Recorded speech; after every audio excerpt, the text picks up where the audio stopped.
यहाँ पर हम देखेंगे डिसिप्लिन एंड अपील रूल, यानी अनुशासन और अपील नियम जो 1968 का है, जिसको हम DAR एक्शन भी बोलते हैं, डिसिप्लिन एंड अपील रूल। इसके बारे में हम देखेंगे कि ये रूल क्यों लाया गया था, 1968 में इसको लाया गया था। कोई भी संगठन हो उसमें अनुशासन बना रहे और कर्मचारियों का आचरण है वो सभ्य रहना चाहिए, इसके लिए इन नियमों को लाया गया है। और अनुशासन में अपील नियम का जो प्रावधान है वो 1968 के रूल में दिया गया है। इसका उद्देश्य है कि कर्मचारियों को दंड का भय दिखा करके उनको अनुशासन में रखा जाए और कर्मचारियों को अपने को निर्दोष साबित करने के लिए पूरा मौका दिया जाएगा और आवश्यकता होने पर उन पर दंड भी लगाया जाएगा, कार्यवाही भी की जाएगी। अब ये जो डिसिप्लिन अपील रूल है, कौन कौन से जो लोग हैं उन पर ये लागू नहीं होते हैं। पहला तो ये है कि जो अखिल भारतीय सेवाओं के सदस्य होते हैं, जैसे कि महाप्रबंधक हो गया, GM हो गया, या इससे ऊपर के रैंक के जो अधिकारी होते हैं वो इसमें शामिल होते हैं, यानी इनके ऊपर डिसिप्लिन अपील रूल लागू नहीं होता है। दूसरा होता है RPF वाले, जो रेलवे प्रोटेक्शन फोर्स वाला जो होता है, रेलवे सुरक्षा बल के सदस्य, उन पर ये नियम है वो लागू नहीं होता है। अब इसी डिसिप्लिन अपील रूल में दिया हुआ है अपॉइंटिंग अथॉरिटी, यानी जो नियुक्ति अधिकारी आपका होता है। नियुक्ति अधिकारी वो होता है जो आपका अपॉइंटमेंट होता है, स्टार्टिंग में जो आपका अपॉइंटमेंट होता है वो आपका नियुक्त अधिकारी होता है, यानी अपॉइंटमेंट लेटर पर जिसके साइन होते हैं वो नियुक्त अधिकारी होता है। उसी को पावर है कि वो आपको रिमूव फ्रॉम सर्विस या डिसमिसल फ्रॉम सर्विस वो कर सकता है। तो यहाँ पर नियुक्त अधिकारी के बारे में बात करें कि ऐसा कर्मचारी जो आपकी सेवा या आपके पद पर नियुक्त करने का अधिकार रखता है, उसे हम नियुक्त अधिकारी कह सकते हैं। एक होता है अनुशासनिक अधिकारी। अनुशासनिक अधिकारी जो आपके खिलाफ DAR एक्शन ले सकता है, उसे हम कहते हैं अनुशासनिक अधिकारी। तो अनुशासनिक अधिकारी कौन होगा? जो अधिकारी आपको छोटी या बड़ी गलती के लिए दंड देने का अधिकार रखता है वो अनुशासनिक अधिकारी होगा। एक होता है जांच अधिकारी, जिसे हम इंक्वायरी ऑफिसर भी कहते हैं। जांच अधिकारी क्या है? कभी अगर कोई बड़ी गलती की हो तो उसके लिए जब जांच कमेटी बैठाई जाती है तो उसके लिए जांच अधिकारी नियुक्त किया जाता है। तो अनुशासनिक कार्यवाही में जांच करने के लिए इस जांच अधिकारी को नियुक्त किया जाता है। अब जांच अधिकारी कौन हो सकता है? जांच अधिकारी एक तो जो अनुशासनिक अधिकारी है वो खुद जांच अधिकारी हो सकता है, या कोई अन्य अधिकारी भी हो सकता है, लेकिन आपकी ग्रेड पे से ऊपर वाला अधिकारी होना चाहिए, या फिर कोई कमेटी भी आपके ऊपर बैठाई जा सकती है जांच के लिए। लेकिन आमतौर पर ये देखा जाता है कि जो अनुशासनिक अधिकारी होता है, अनुशासनिक अधिकारी स्वयं वो जांच नहीं करता है। जो भी अनुशासनिक अधिकारी रहेगा वो यहाँ पर स्वयं जांच नहीं करेगा, उसे दूसरे से जांच करवानी होगी। जनरली ये देखा जाता है। एक होता है प्रस्तुति अधिकारी, जिसके सामने आपका प्रस्तुति होती है, उसे कहते हैं प्रस्तुति अधिकारी। प्रस्तुति अधिकारी तो प्रशासन का पक्ष प्रस्तुत करने के लिए या जांच के समय एक प्रस्तुत अधिकारी है वो नामित किया जाता है। एडमिनिस्ट्रेशन अपनी तरफ से एक प्रस्तुत अधिकारी नियुक्त करता है। जब आप कोर्ट में केस करते हैं तो प्रशासन भी अपनी तरह से एक अधिकारी नियुक्त करता है। वह रिकॉर्ड और कागजात के जो पेश करने के अलावा उसे गवाहों से प्रश्न करने का अधिकार होता है और अपनी रिपोर्ट है जांच अधिकारी को देने का उसको अधिकार होता है। अब ज्यादातर जो प्रस्तुति अधिकारी होते हैं ये विजिलेंस वाले हो सकते हैं, और ये विजिलेंस के केस में प्रस्तुत अधिकारी नियुक्त किए जाते हैं, या फिर जो पुलिस के केस होते हैं वहां पर प्रस्तुत अधिकारी नियुक्त किए जाते हैं। और प्रस्तुत अधिकारी है वो जांच नहीं कर सकता है, परंतु जांच अधिकारी है वो दोनों काम कर सकता है। वो प्रस्तुत अधिकारी का भी काम कर सकता है और जांच अधिकारी का भी काम कर सकता है। अब एक यहाँ पर डिसिप्लिन अपील रूल में एक वर्ड दिया हुआ है, वो है चार्जशीट। तो सबसे ज्यादा इसी का रोल होता है, यानी चार्जशीट जो दी जाती है वो किस तरीके से दी जाती है, किस टाइप की दी जाती है, किस तरीके से आप डिफेंस कर सकते हैं, कहाँ कहाँ पर आप अपील कर सकते हैं, अपील के क्या नियम है, वो सारी चीजें यहाँ पर दी हुई है। तो जो चार्जशीट है, चार्जशीट होता क्या है? ये एक विभाग का ज्ञापन होता है, यानी विभाग आपको सूचित करता है जो रेल कर्मचारी को उसके द्वारा गलत किए गए कार्यों के लिए दिया जाता है। और इसका मुख्य उद्देश्य होता है कर्मचारी अपने आप को बचाने की पूरी कोशिश करता है और इसमें कर्मचारी के विरुद्ध लगाए गए आरोप हैं वो स्पष्ट होने चाहिए। उसमें घटना का पूरा विवरण होना चाहिए, समय, स्थान, गवाहों के नाम और दस्तावेज का जो स्पष्ट उल्लेख है इसमें चार्जशीट के अंदर होना चाहिए। एक होता है वार्निंग लेटर जो निकाला जाता है, चेतावनी। वार्निंग लेटर क्या होता है और इसका मतलब क्या होता है? चेतावनी जो है कोई दंड नहीं है, यह एक प्रशासनिक प्रक्रिया है जिसमें कर्मचारी से स्पष्टीकरण लिया जाता है कि भविष्य में उसको रिपीट ना करे, जो गलती की है उसको रिपीट ना करे। इसका उल्लेख करते हुए लिखित या मौखिक रूप से यहाँ पर चेतावनी दी जाती है। लिखित में जो चेतावनी दी जाती है वो सर्विस रिकॉर्ड में रिकॉर्ड करने वाली अथवा व्यक्तिगत फाइल में फाइल करने वाले रूप में होती है। जो भी चेतावनी दी जाती है, वार्निंग लेटर दिया जाता है, वो सर्विस रिकॉर्ड में मेंशन किया जाता है। अब यहाँ पर कुछ मानक फॉर्म होते हैं, जैसे कि जो अनुशासनिक कार्यवाही की जाती है तो कौन कौन सी अनुशासनिक कार्यवाही के लिए कौन कौन सी फॉर्म होते हैं। जैसे कि SF1 होता है। SF1 कब देते हैं? जब भी सस्पेंशन किया जाता है, किसी का निलंबन किया जाता है, सस्पेंशन में SF1 दिया जाता है। SF2 दिया जाता है अगर उसको डीम्ड सस्पेंशन देना हो, माना गया सस्पेंशन, डीम्ड सस्पेंशन, यानी कि कोई किसी के खिलाफ कोई जांच चल रही है या कोई कोर्ट केस चल रहा है या कोई गिल्टी पाया गया है किसी मामले में, तो उसको डीम्ड सस्पेंशन माना जाता है। मान लो कि 15 तारीख को कोई है अरेस्ट हुआ है, 15 जून 2022 को कोई अरेस्ट हुआ है और ये एडमिनिस्ट्रेशन को पता चला है 18 जून 2022 को कि कोई कर्मचारी है अपना, वो गिल्टी फील हुआ है कोर्ट केस में या पुलिस हिरासत में है, तो उसको 15 तारीख से ही सस्पेंड माना जाएगा। उसे बोलते हैं हम डीम्ड सस्पेंशन। फिर है SF3 के अंदर कर्मचारी को निर्वाह भत्ते की स्वीकृति दी जाती है। जब उसको सस्पेंड किया जाता है तो निर्वाह भत्ते की स्वीकृति दी जाती है। और SF4 में कोई भी कर्मचारी है उसको सस्पेंशन से वापस लिया जाता है, सस्पेंशन से बहाली जो होती है उसमें SF4 दिया जाता है। SF5 है, उसमें अगर कोई बड़ी कार्यवाही कर्मचारी पर करनी होती है तब SF5 दिया जाता है। SF6 में क्या किया जाता है? SF6 में दस्तावेजों के निरीक्षण की अनुमति नहीं देने का आदेश दिया जाता है कि कोई भी दस्तावेज है उनका निरीक्षण आप नहीं कर सकते हैं, उसका आदेश दिया जाता है SF6 में। और SF7 है, उसमें जांच अधिकारी की नियुक्ति की जाती है। SF8 है, SF8 में प्रस्तुत अधिकारी की नियुक्ति की जाती है। और SF9 है वो हटा दिया गया है, वो कारण बताओ नोटिस के रूप में काम में लिया जाता था SF9, लेकिन उसको हटा दिया गया है। और SF10 है, SF10 संयुक्त कार्यवाही का आदेश, जब कॉमन आदेश निकालना हो, जैसे कॉमन सभी कर्मचारियों को वार्निंग लेटर निकालना है या इस तरीके की संयुक्त कार्यवाही का आदेश देना हो तो SF10 देते हैं। SF10 में भी दो पार्ट हैं, SF10A और SF10B। SF10A में बताया गया कि संयुक्त कार्यवाही में जांच अधिकारी की नियुक्ति की जाती है और SF10B है, उसमें संयुक्त कार्यवाही में प्रस्तुत अधिकारी की नियुक्ति की जाती है। और SF11 है, SF11 जो छोटी गलतियां होती हैं उनके लिए दी जाती है। SF11 में क्या है? SF11 में 3 तरह की यहाँ पर चार्जशीट होती है, A, B, C। SF11A कब दिया जाता है? अगर छोटी गलती पर बड़ी कार्यवाही करनी हो तो SF11A दिया जाता है। और अगर छोटी गलती में जांच करने की अगर कार्यवाही करते हैं तो SF11B देते हैं। और छोटी गलती में या फिर कोई बड़ी गलती है उसको छोटी गलती में कन्वर्ट करना है तो SF11C दिया जाता है।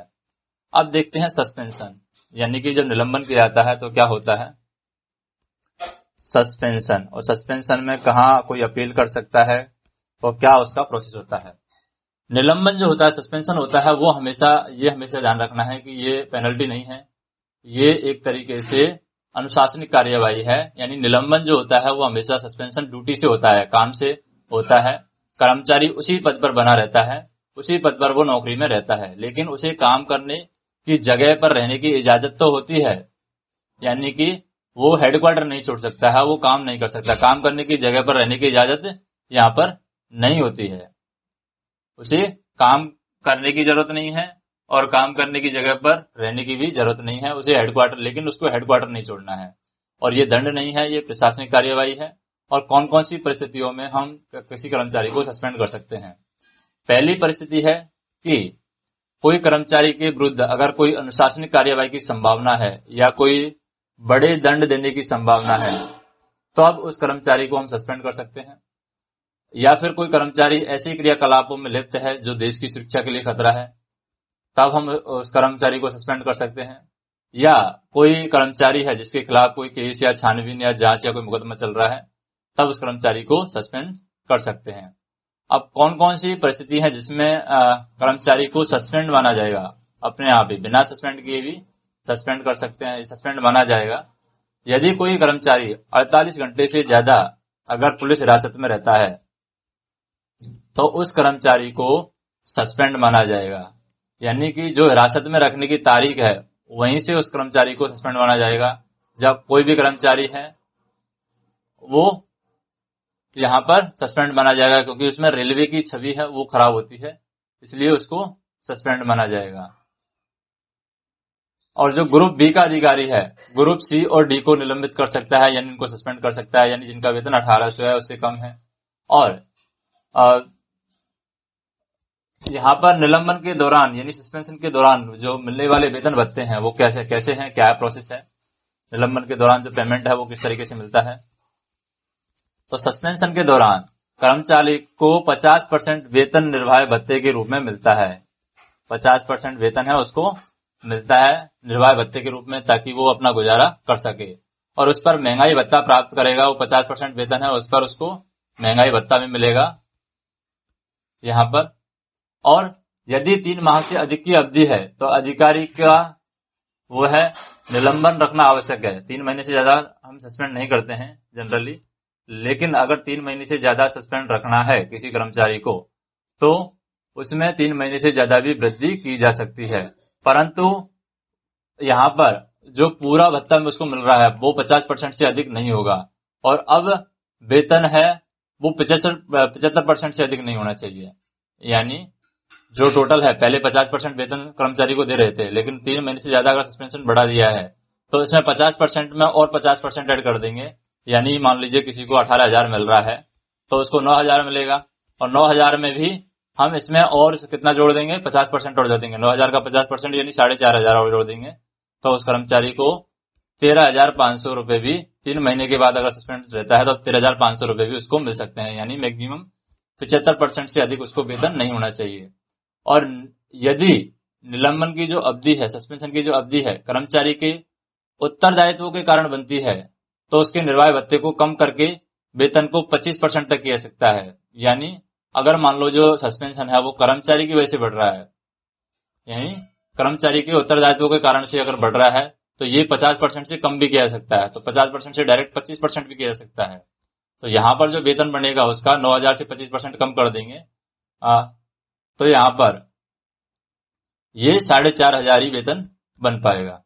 तो इस तरीके से यहाँ पर किया जा सकता है। तो यहाँ पर कर्मचारी को जो निर्वाह भत्ता है वो तभी दिया जाएगा जब कर्मचारी यह लिखित प्रमाण पत्र प्रस्तुत करे कि वह इस दौरान अन्य कोई रोजगार, व्यापार या धंधा वो नहीं कर रहा है। ये कर्मचारी को लिख के देना पड़ेगा कि सस्पेंशन के दौरान वो कोई अन्य रोजगार नहीं कर रहा है, कोई भी व्यापार नहीं कर रहा है, कोई भी वो धंधा नहीं कर रहा है।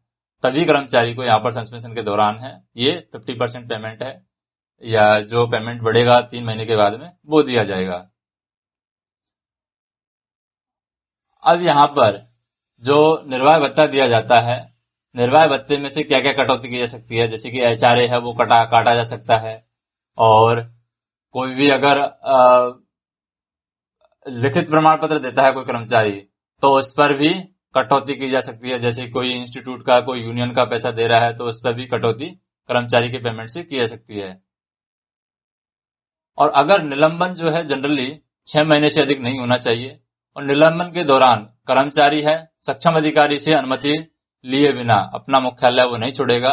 और निलंबन के दौरान जनरली जो सस्पेंशन है 6 महीने से ज्यादा नहीं बढ़ाते हैं, लेकिन सस्पेंशन के दौरान ये जरूरी है कि वो अपने जो सक्षम कर्म अधिकारी है, उसका जो सक्षम अधिकारी है उससे अनुमति के बिना वो हेडक्वार्टर नहीं छोड़ सकता। और इस दौरान कर्मचारी को रोजाना हाजिरी लेने का कोई भी प्रावधान है डिसिप्लिन अपील रूल में नहीं है। आपको रोजाना हाजिरी देने की यहाँ पर जरूरत नहीं है, ऐसा डिसिप्लिन अपील रूल में बताया गया है। और सामान्य रूप से इस दौरान इस्तीफा स्वीकार नहीं किया जाता है, लेकिन यह नैतिकता का मामला होता है। सक्षम अधिकारी उसको इस्तीफे को स्वीकार भी कर सकता है, सस्पेंशन के दौरान वो इस्तीफा भी सक्षम अधिकारी ले सकता है, लेकिन जनरली इस्तीफा स्वीकार नहीं किया सकता है। अब SF11 है। SF11 में छोटी शक्तियां आती हैं, यानी कि छोटी जो दंड दिया जाता है वो SF11 में आता है। तो SF11 में 4 तरह के दंड बताए गए हैं। एक तो कर्मचारी का नॉर्मल निंदा की जाती है, निंदा करके छोड़ दिया जाता है, SF11 सेंसर बोलते हैं जिसको। सबसे छोटी यहीं पर यही है कि कर्मचारी को निंदा का प्रमाण पत्र दिया जाता है, यानी उसकी निंदा करके उसको छोड़ दिया जाएगा। दूसरा SF11 में होता है नियत अवधि के लिए पदोन्नति पर रोक, यानी प्रमोशन पर, इंक्रीमेंट पर आपको रोक लगा दी जाएगी, प्रमोशन पर आपकी रोक लगा दी जाएगी नियत अवधि के लिए। अब इसमें यह ध्यान रखना है कि नियत अवधि यहाँ पर फिक्स नहीं दिया है, नियत अवधि कितना है। हो सकता है ऑफिसर आपका जो टिल द रिटायरमेंट भी कर सकता है, अगर उसका कलम के ऊपर है, उसका कलम अगर टाइट तरीके से चला, गुस्से में चला, तो हो सकता है टिल द रिटायरमेंट भी आपका इंक्रीमेंट रोका जा सकता है, प्रमोशन रोका जा सकता है। लेकिन जनरली ऐसा किया नहीं जाता है, लेकिन उसके पास में पावर है कि SF11 में भी इस तरह की पेनल्टी दी जा सकती है। तीसरा होता है अगर आर्थिक नुकसान कोई होता है कर्मचारी की वजह से, या कर्मचारी की उपेक्षा की वजह से, कर्मचारी आदेशों के उल्लंघन के कारण प्रशासन को कोई आर्थिक नुकसान होता है, तो उस आर्थिक नुकसान की वो पूर्ति कर सकता है। यानी तीसरे में दिया गया है कि जो भी आर्थिक नुकसान रेलवे को हुआ है आपकी वजह से, उस आर्थिक नुकसानों की भरपाई का आदेश भी आपको दिया जा सकता है। या फिर यहाँ पर आपके जो पास PTO हैं वो बंद किए जा सकते हैं, जो आपको ट्रेवल करने के लिए जो अलाउंस दिया जाता है पास PTO, वो बंद किया जा सकता है। या फिर दोनों सुविधाओं पर रोक लगा सकती है, पास पर भी लगाई जा सकती है, यानी प्रिविलेज पास पर और PTO पास दोनों पर भी आपकी रोक लगाई जा सकती है। तो ये भी इस तरीके का दंड भी आपका दिया जा सकता है। एक पास PTO बंद कर दिया, 2 पास PTO बंद कर दिया, या PP बंद कर दिया, प्रिविलेज पास बंद कर दिया, इस तरीके का कार्यवाही भी किया सकता है। या फिर एक है कि आपको जो वर्तमान आपका वेतन है उसके निचले स्टेज पर आपको उतारा जा सकता है। जब आपको निचले स्टेज पर उतारेंगे तो निचले स्टेज पर आपको 3 वर्ष से अधिक नहीं होना चाहिए, यानी 3 वर्ष से ज्यादा आपको निचले स्टेज पर नहीं रख सकते। जैसे कि आपका 2400 ग्रेड पे लग गया है तो आपको 1900 ग्रेड पे पर वो ला सकते हैं, लेकिन आपको 1900 ग्रेड पे पर 3 वर्ष से ज्यादा नहीं रख सकते। 3 वर्ष के बाद में दोबारा से 2400 ग्रेड पे देना होगा।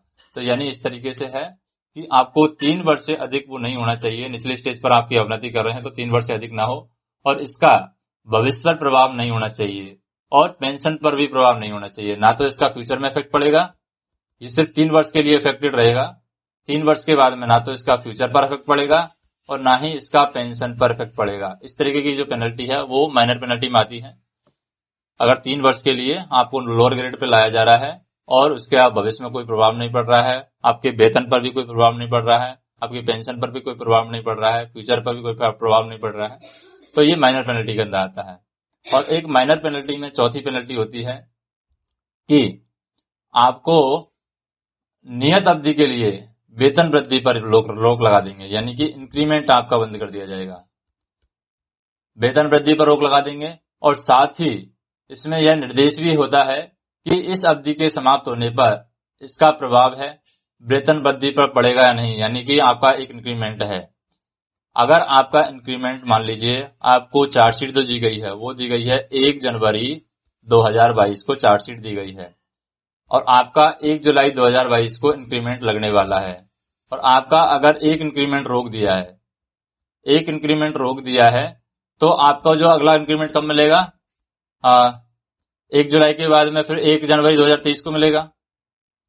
तो 1 जनवरी 2023 को जब इंक्रीमेंट मिलेगा तो आपको एक साथ 2 इंक्रीमेंट लगा दिए जाएंगे, यानी इस ड्यूरेशन में आपका जो इंक्रीमेंट है वो लॉस होगा। सिर्फ इस तरीके की चार्जशीट जब दी जाती है तो उसे हम बोलते हैं माइनर पेनल्टी, यानी आपके दोनों इंक्रीमेंट है 1 जनवरी 2023 को एक साथ यहाँ पर लगा दिए जाएंगे। सिर्फ आपका जो 6 महीने का जो लॉस होगा या 1 साल का जो लॉस होगा वही आपका लॉस यहाँ पर माना जाएगा, यानी इसका जो इफेक्ट है वो वेतन पर नहीं पड़ेगा, फ्यूचर में आपके वेतन पर नहीं पड़ेगा।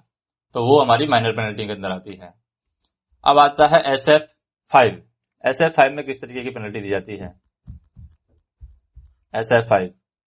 SF5 के अंदर यहाँ पर 4 तरह की, SF5 के अंदर भी यहाँ पर 5 तरह की पेनल्टी दे रखी है, टोटल 5 तरह की। SF 11 के अंदर 4 तरह की पेनल्टी है, SF 5 के अंदर 5 तरह की पेनल्टी है। अब पहली पेनल्टी क्या है SF 5 के अंदर, यानी आपको नियत अवधि के लिए निचले स्टेज पर आपको ले जाएंगे, यानी लोअर स्टेज पर आपको ले जाएंगे। लोअर स्टेज पर भी जब भी आपके डिमोशन होगा तो उसमें यह निर्देश होता है कि अवधि समाप्त होने पर अवनति का जो प्रभाव है वो फ्यूचर वेतन पर पड़ेगा या नहीं पड़ेगा। यानी आपको लोअर स्टेज में ले जाएंगे स्पेसिफिक पीरियड के लिए, लेकिन इसमें बताया जाता है, मेंशन किया जाता है कि फ्यूचर में आपके पेंशन पर इसका इफेक्ट पड़ेगा या नहीं पड़ेगा। अगर फ्यूचर में इफेक्ट पड़ेगा तो वो हमेशा के लिए नुकसान हो जाएगा, और अगर फ्यूचर पर इफेक्ट नहीं पड़ेगा तो वो सिर्फ उस टाइम पीरियड के लिए नुकसान होगा जिस टाइम पीरियड के लिए आपको लोअर स्टेज पर ले जाया गया है। दूसरा इसमें पेनल्टी होती है कि आपको निचले लोअर स्टेज पर ले जाया जाता है, और लोअर स्टेज के साथ में उसी टाइम स्केल के अंदर आपका वेतन और ग्रेड पे दोनों कम कर दिया जाता है। इनमें सिर्फ लोअर स्टेज ले जाता है, टाइम स्केल में ले जा सकता है, यानी कि पेमेंट का जो टाइम स्केल है उसमें ले जाता है, लेकिन इसमें ग्रेड में भी आपको लोअर स्टेज पर ले जा सकता है, यानी 2800 से 2400 1900 पे भी ले सकता है, यानी किसी निचले स्तर पर कितना भी नीचे यहाँ पर ले जा सकता है, आपको एनी लोअर स्टेज पर आपको ले जा सकता है। और यहाँ पर ये निर्देश दिया जाता है कि ये शर्तें हैं, ग्रेड, पद या सेवा में जब वापस लिया जाएगा या वापस लेते हैं तो वापस लेते समय उसके जो सीनियरिटी है उस पर फर्क पड़ेगा नहीं पड़ेगा, उसके वेतन का क्या होगा, वो सारी चीजें देती है कि आपका जो फ्यूचर पर इफेक्ट पड़ेगा या नहीं पड़ेगा। अगर फ्यूचर पर इफेक्ट पड़ेगा तो हमेशा के लिए वो नुकसान हो जाएगा, फ्यूचर पर इफेक्ट नहीं पड़ेगा तो वो सिर्फ उस टाइम पीरियड के लिए नुकसान होगा। 3 जो पेनल्टी है वो और ज्यादा मेजर पेनल्टी है। एक तो होता है कंपलसरी रिटायरमेंट, CR, यानी अनिवार्य रूप से आपको रिटायरमेंट दे दिया जाएगा, लेकिन इसके लिए शर्त यह है, कंपलसरी रिटायरमेंट जब आपको दिया जाता है तो आपको कुछ पेंशन वगैरह भी कुछ दिया जाता है, तो इसके लिए 10 साल का आपका सर्विस होना चाहिए कंपलसरी रिटायरमेंट के लिए। दूसरा है आपको रिमूवल किया जा सकता है, रिमूव फ्रॉम सर्विस, रिमूवल हो गया यानी सेवा से आपको हटा दिया जाता है। तो जब आप को रिमूव किया जाता है तो आप भविष्य में सरकारी नौकरी के लिए अयोग्य नहीं होंगे, यानी आप भविष्य में सरकारी नौकरी ले सकते हैं जब आपको रिमूव किया जाता है। और थर्ड होता है बर्खास्त करना, यानी dismissal from service. Dismissal from service में क्या है, भविष्य में आप सरकारी नौकरी के लिए अयोग्य हो जाएंगे, यानी फ्यूचर में आप सरकारी नौकरी है वो नहीं ले सकते। तो जब डिसमिसल किया जाता है तो सरकारी नौकरी आपको नहीं मिलेगी, भविष्य में रिमूव किया जाता है तो आप सरकारी नौकरी है वो ले सकते हैं भविष्य में। लेकिन ये सब चीज होने के बाद में मान लीजिए आपको रिमूव फ्रॉम सर्विस किया जाता है तो आपके पास में 2 ऑप्शन और बचते हैं।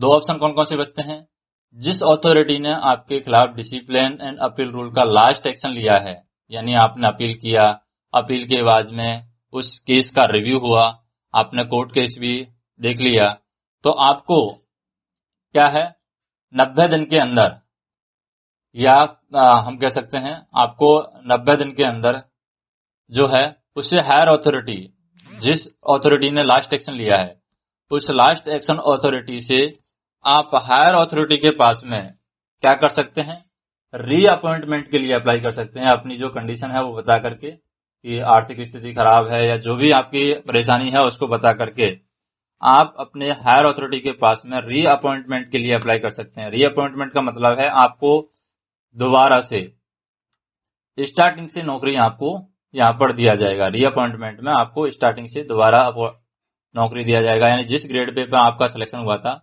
उसी ग्रेड पे पर आपको दोबारा से नौकरी दी जाएगी। ये डिपेंड करता है वो अथॉरिटी आपका जो सिंपैथी है उसको एक्सेप्ट करती है नहीं करती है।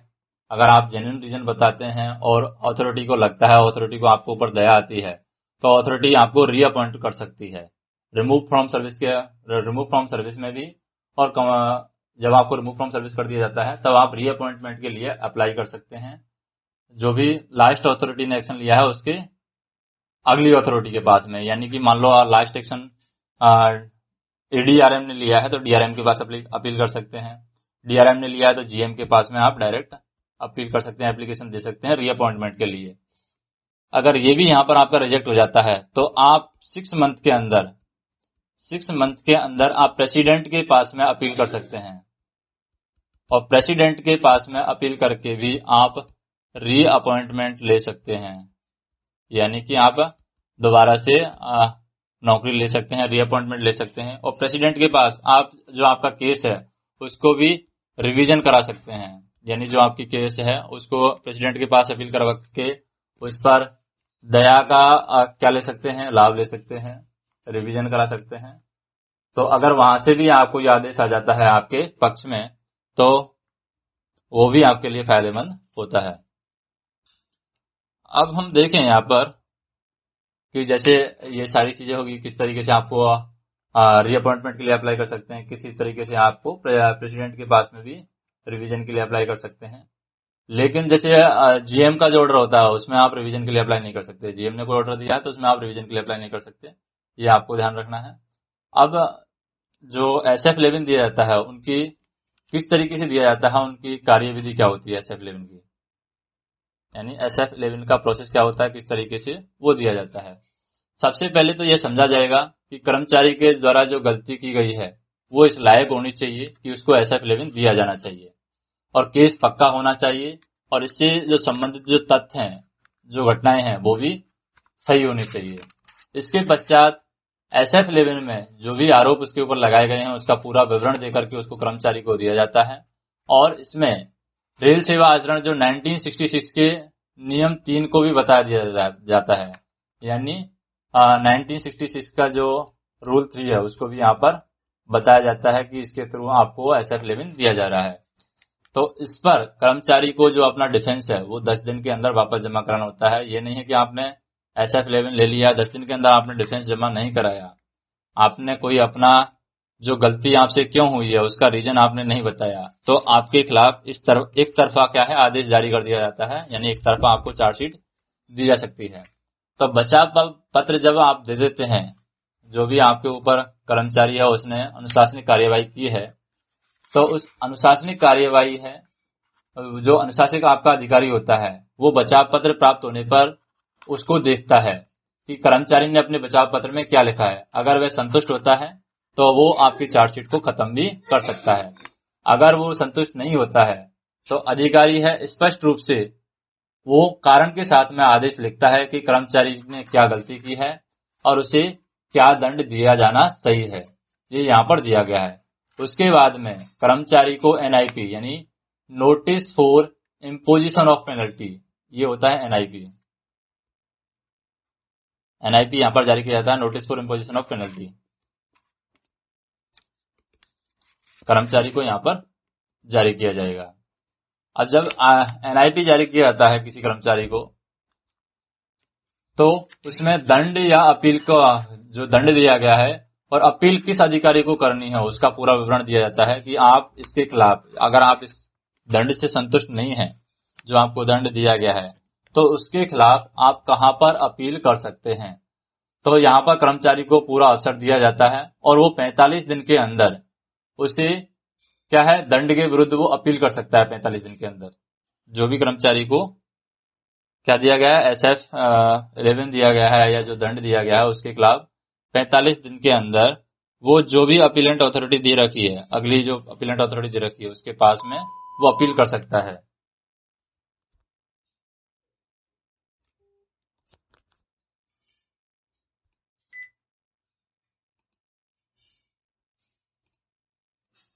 अब यहाँ पर उसमें अपील अथॉरिटी है, अपील अथॉरिटी के पास में 45 दिन के अंदर वो अपील कर सकता है जो भी यहाँ पर दिया गया है। तो NIP क्या होता है, NIP हमने देखा notice for imposition of penalty होता है। अब जब अपील की जाती है कर्मचारी को अवसर दिया जाता है 45 दिन के अंदर उसे जो भी दंड दिया गया उसके विरुद्ध वो अपील कर सकता है। अपील पर उच्च अधिकारी है वो ध्यानपूर्वक पढ़कर उसे स्वीकार करके दंड में कमी कर सकता है, समाप्त कर सकता है या फिर दंड को बराबर रख सकता है। अगर कर्मचारी चार्जशीट जो भी उसको दिया गया है उसके याद दिलाने के बाद भी अगर वो उत्तर नहीं देता है अथवा जांच अधिकारी में या जांच में वो सहयोग नहीं करता है, या फिर हम कह सकते हैं कि सारी प्रक्रिया अपनाने पर भी कर्मचारी है चार्जशीट प्राप्त करवाना या फिर उसका प्राप्त करना संभव नहीं है, तो हम सारे कारणों को लिखित रूप से जो भी अनुशासनिक अधिकारी है एक पक्षीय कार्यवाही आपके खिलाफ कर देगा और वो निर्णय ले सकता है। अगर आपने ना डिफेंस दिया है ना अपील की है तो आपके खिलाफ एक तरफा डिसीजन लिया जा सकता है। अब दूसरा होता है SF5। तो ये तो हो गया SF11 का प्रोसेस। SF11 किस तरीके से दिया जाता है और किस तरीके से आप डिफेंस दे सकते हैं और क्या उसका प्रोसेस है। अब है SF5। SF5 में क्या है, सबसे पहले तो ये समझा जाएगा कि कर्मचारी के द्वारा जो गलती की गई है वो SF5 देने लायक है। केस उसके पास में पक्का होना चाहिए, प्रत्यक्ष होना चाहिए, उसके खिलाफ तथ्य हैं, वो सारे सबूत हैं, वो अच्छे होने चाहिए, तभी SF5 है दिया जाएगा। पहली बात तो SF5 के लिए आरोप पत्र जारी किया जाएगा कि आपको SF5 दिया जा रहा है, आपके खिलाफ ये आरोप हैं। तो आरोपों का पूर्ण विवरण है कर्मचारी को आरोप पत्र में दिया जाएगा। उसमें आरोपों का विवरण होगा, गवाहों की सूची होगी, जो भी दस्तावेजों की सूची है वो उसमें लगाई जाएगी। कर्मचारी को इस पर भी अपना जो डिफेंस है, जो अपना रेस्पॉन्स है वो 10 दिन के अंदर देना होगा। जिस दिन आपको चार्जशीट मिली है या जिस दिन चार्जशीट इश्यू की है उससे 10 दिन के अंदर है आपको ये डिफेंस देना होगा। तो बचाव जो आप करते हैं उस पर जब बचाव पत्र कोई भी अनुशासनिक अधिकारी को आप देते हैं तो वो पत्र प्राप्त होने के बाद में जो भी अनुशासनिक अधिकारी होता है वह ये देखता है कि कर्मचारी ने अपने बचाव पत्र में क्या लिखा है। अगर वह संतुष्ट है तो इसको खत्म कर सकता है, और अगर वो संतुष्ट नहीं है तो वो इंक्वायरी ऑफिसर है वो नियुक्त करता है। क्योंकि SF5 है, बड़ी पेनल्टी है और बड़ी पेनल्टी के लिए इंक्वायरी करना जरूरी है। तो इंक्वायरी की जाएगी यहाँ पर, यानी जांच अधिकारी को यहाँ पर नामित किया जाएगा। और जांच अधिकारी के लिए SF7 यहाँ पर इश्यू किया जाता है, जिसमें जांच अधिकारी की नियुक्ति जाती है। और ये आवश्यकता होने पर हम जांच अधिकारी की नियुक्ति करते हैं। लेकिन SF5 दे रहे हैं तो इसमें जांच बहुत जरूरी है, इसलिए जांच अधिकारी की यहाँ पर नियुक्ति की जाती है। अब जांच की प्रक्रिया क्या है, जांच की रिपोर्ट किस तरीके से तैयार की जाती है। सबसे पहले तो जांच अधिकारी है कर्मचारी के बचाव या सलाहकार के साथ में गवाहों, दस्तावेज हैं, उनकी पुष्टि की जांच करता है। इसमें कर्मचारी को बचाव करने के लिए पूरे अवसर दिए जाते हैं। जांच पूरी करने के बाद में जांच अधिकारी है आरोपों की जो भी प्रत्येक चीज है गवाहों के दौरान या जो तथ्य सामने आए हैं उनकी वो समीक्षा करेगा, उनको देखेगा, उनका निष्कर्ष लिखेगा और पूरा जो केस है वो अनुशासनिक अधिकारी के पास में भेज देगा। तो जांच रिपोर्ट की एक प्रति है वो कर्मचारी को भी दी जाएगी कि आपके खिलाफ क्या जांच हुई है, उसका एक कॉपी कर्मचारी को दिया जाएगा और एक कॉपी है वो जो अनुशासनिक अधिकारी है जिसने आपके खिलाफ कार्यवाही की है उसको दिया जाएगा। अब जांच रिपोर्ट पर कार्यवाही है वो डिसिप्लिन अपील अथॉरिटी यानी कि जो अनुशासनिक अधिकारी है जिसने आपको चार्जशीट दी है वो उस पर कार्यवाही करेगा। तो अनुशासनिक अधिकारी है रिपोर्ट का अध्ययन करने के बाद में जांच अधिकारी के निष्कर्ष पर सहमत है या फिर असहमत है उसको रिकॉर्ड करेगा और आवश्यक होने पर गवाहों को बुला करके उनकी परीक्षा लेगा या उनसे क्वेश्चन पूछ सकता है और मुद्दे पर जांच के आदेश भी यानी दोबारा से वो पुनः जांच के आदेश भी वो दे सकता है। अगर वो संतुष्ट नहीं है तो वापस से जांच के आदेश भी वो दे सकता है। उसके बाद में जब जांच कंप्लीट हो जाती है तो जब निर्णय लिया जाता है कोई भी अनुशासनिक अधिकारी है जांच रिपोर्ट के आधार पर या चार्जशीट के आरोप सिद्ध होते हैं या नहीं इसका वो विचार करेगा और अपना निर्णय वो दे सकता है। और यदि उसको दंड दिया जाना है यानी उसकी क्षमता में है, यदि कोई दंड है उसकी क्षमता में है तो उसको आदेश लिख देगा या फिर वो सक्षम अधिकारी के पास में वो भेज देगा। यानी ऐसा कोई दंड है जो उसकी क्षमता से बाहर है तो वो उसको सक्षम अधिकारी के पास में भेज देगा, वो उसको दंड देगा। यानी जो भी आदेश है वो उसको लिखेगा। आदेश की सूचना है वो कर्मचारी को देना बहुत जरूरी है। यानी कि जब चार्जशीट दी जाती है या पेनल्टी दी जाती है तो उसकी NIP की सूचना यानी कि notice for implementation of penalty कार्यवाही का तो जो अंतिम चरण होता है इसमें आरोपों का विवरण होना चाहिए, अपील किस अधिकारी को की जा सकती है उसका भी विवरण होना चाहिए, उसकी सूचना होती है और कर्मचारी को व्यक्तिगत रूप से ये प्राप्त कराया जाता है। उसके बाद में क्या है, जैसे कि आपको SF5 मिल गया है, SF5 में जो भी रीजन है वो मिल गए हैं तो उसके बाद में आप क्या कर सकते हैं, आप 45 दिन के भीतर आप अपील कर सकते हैं। आपको 45 दिन का टाइम दिया जाएगा, 45 दिन के भीतर आपको अपील करनी है। अपील अधिकारी का नाम है उसमें होगा कहां पर आपको अपील करना है। अपील प्राप्त होने के बाद में अपील अधिकारी है ध्यान से विचार करते हुए उसको खत्म कर सकता है, कम कर सकता है, उसको बढ़ा भी सकता है। तो नियम 14 में 3 परिस्थितियां दी गई हैं। रूल जो 14 है, उस रूल 14 में 3 परिस्थितियां दी गई हैं, जिसमें डिसिप्लिन अपील रूल नियम 9 से 13 में कुछ कार्य विधियों का पालन करना आवश्यक नहीं है, यानी जांच प्रक्रिया यहाँ पर नहीं अपनाई जाएगी। 9 से 13 में कुछ रूल दिए गए हैं, वहां पर क्या है, जांच प्रक्रिया नहीं अपनाई जाएगी। कौन कौन सी परिस्थितियों में जांच प्रक्रिया नहीं अपनाई जाएगी? एक तो दिया हुआ है रूल 14(1) में, क्या दिया हुआ है कि कोई भी कर्मचारी के आचरण के आधार पर उसे कोई सजा हो गई है तो ऐसे मामले में कर्मचारी को कारण बताओ नोटिस दिया जाएगा। उसके जवाब पर विचार कर उसे पद से हटाना या बर्खास्त करने का निर्णय लिया जा सकता है और पुनः जांच करना यहाँ पर आवश्यक नहीं होता है। रूल 14(2) है, उसमें बताया गया है कि जब अनुशासनिक अधिकारी संतुष्ट हो कि जांच करना युक्तियुक्त एवं व्यवहारिक नहीं है तो लिखित में कारण रिकॉर्ड कर जांच नहीं करने का आदेश वो दे सकता है। और रूल जो 14(3) है, उसमें बताया गया है कि जब राष्ट्रपति संतुष्ट हो कि राज्य की सुरक्षा के हित में जांच करवाना जरूरी नहीं है और तो ऐसे समय भी जांच नहीं करवा सकते। अब कौन कौन से आदेश हैं जिनके विरुद्ध हम अपील नहीं कर सकते, यानी उनका जो आदेश है वो उनके खिलाफ हम अपील नहीं कर सकते। जैसे राष्ट्रपति का जो आदेश होता है उसके खिलाफ हम अपील नहीं कर सकते। जो भी आदेश है अंतिम होता है उसके खिलाफ भी हम अपील नहीं कर सकते। जो भी आदेश दिया जाता है, यानी रिवीजन के अलावा, रिवीजन के बाद में अपील किया, अपील के बाद में आपने रिवीजन अप्लाई किया, रिवीजन के बाद में भी आप है दोबारा से अपील नहीं कर सकते। या जांच के दौरान नियमों के अंतर्गत जांच अधिकारी के जो आदेश होते हैं, इंक्वायरी ऑफिसर के जो ऑर्डर होते हैं, उनके खिलाफ भी आप अपील नहीं कर सकते। अब आदेश कौन कौन से हैं जिनके विरुद्ध अपील की जा सकती है? अपील कौन कौन से आदेश हैं उनके खिलाफ कर सकते हैं? जैसे कि आपको सस्पेंड किया गया है तो सस्पेंड के खिलाफ आप अपील कर सकते हैं। कोई भी आपके ऊपर बड़ी कार्रवाई की गई है, SF5 दिया गया है, तब भी आप अपील कर सकते हैं। या फिर आपको जो चार्जशीट दी गई है उसको बढ़ाया गया है, तब भी आप अपील कर सकते हैं। या फिर कोई ऐसी दंड दिया जा रहा है जो आपके वेतन को, भत्ते को या फिर ग्रेच्युटी को या पेंशन को टच कर रहा है, तब भी आप अपील कर सकते हैं। आदेश के विरुद्ध आप अपील कर सकते हैं। या फिर कोई प्रमोशन आपका रोका गया तो आप अपील कर सकते हैं। कोई पेंशन कम की है तब आप अपील कर सकते हैं। या निलंबन जो अवधि है, सस्पेंशन के पीरियड को आप पुनः ड्यूटी पर मानने हेतु आप अपील कर सकते हैं।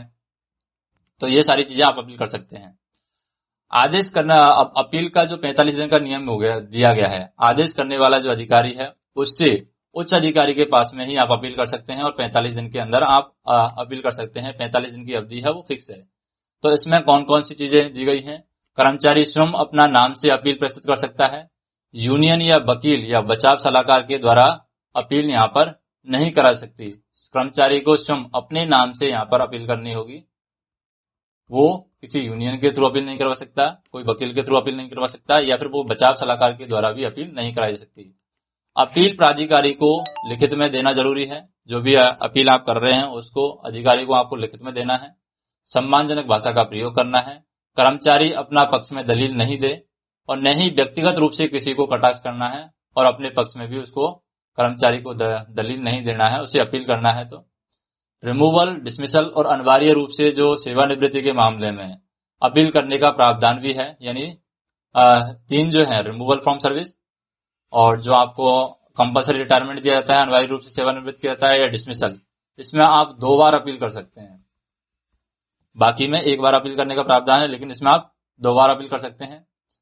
अपील लंबित रहने के दौरान कर्मचारी है न्यायालय में नहीं जा सकता। यानी आपने एक तरफ अपील कर दिया है तो दूसरी तरफ आप कोर्ट में नहीं जा सकते। यानी आपको अपील का रेस्पॉन्स आने का इंतजार करना है। अपील जब आपकी पेंडिंग है तो आप कोर्ट में नहीं जा सकते। अब एक होता है जो भी आपको दंड दिया गया उसमें रिवीजन किस तरीके से किया जाएगा। यानी रिवीजन के लिए भी आपको अप्लाई कर सकते हैं, या पुनरीक्षा या रिवीजन हम बोल सकते हैं उसको।